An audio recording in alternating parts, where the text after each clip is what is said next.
একেই বলে বাঘের ওপর টাক। ইসরায়েলি সৈন্যরা চিরশত্রু ইরানের কাছে গুরুত্বপূর্ণ তথ্য ফাঁস করেছে। খামেনির দেশ গোয়েন্দাগিরিতেও নাম করছে। ইরানের অস্ত্রের রোশানাই বাড়ছে, একই সাথে শত্রু দেশের গুরুত্বপূর্ণ তথ্য বাগিয়ে নিচ্ছে।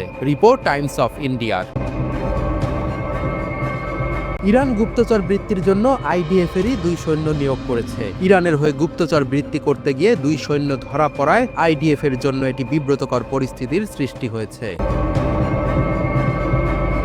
ইউরি এলিয়াসাফ এবং জর্জি আন্দ্রেয়েভ নামে পরিচিত আইডিএফ এর 2 রিজার্ভ সদস্যের বয়স 21 এবং তারা কিরিয়াত ইয়ামের বাসিন্দা।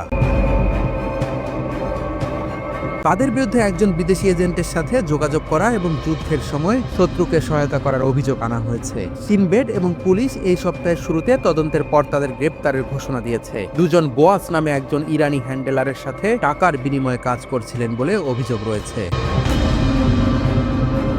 প্রসিকিউটররা দাবি করেছেন যে গুপ্তচর বৃত্তিতে জড়িত হওয়ার আগে তারা দীর্ঘদিন ধরে ঘনিষ্ঠ বন্ধু ছিলেন। এলিয়াসফ আয়রন ডোম ইউনিটে কাজ করছিলেন এবং গোপন ক্ষেপণাস্ত্র প্রতিরক্ষার তথ্য ফাঁস করছিলেন। তিনি ইরানকে সিস্টেমের রাডার স্ক্রিনের ছবি এবং ভিডিও সরবরাহ করেছিলেন বলে অভিযোগ রয়েছে।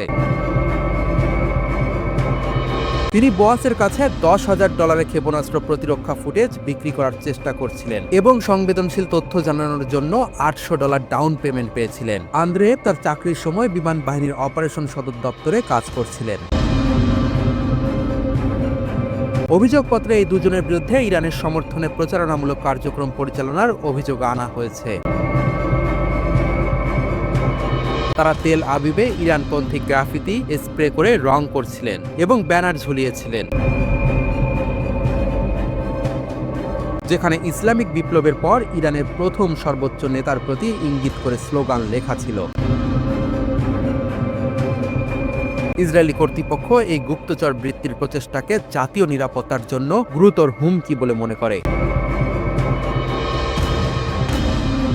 তদন্তে দেখা গেছে যে ইরানি গোয়েন্দা সংস্থা ইসরায়েলের অভ্যন্তরে সক্রিয়ভাবে লোক নিয়োগ করছে।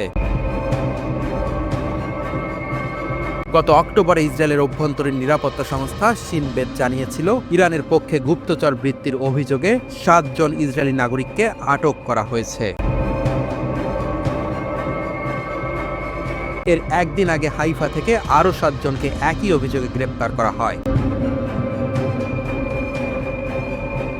ইসরায়েলি পুলিশের দাবি, ইরান সংশ্লিষ্ট আরও গুপ্তচর সেল দেশে সক্রিয় রয়েছে।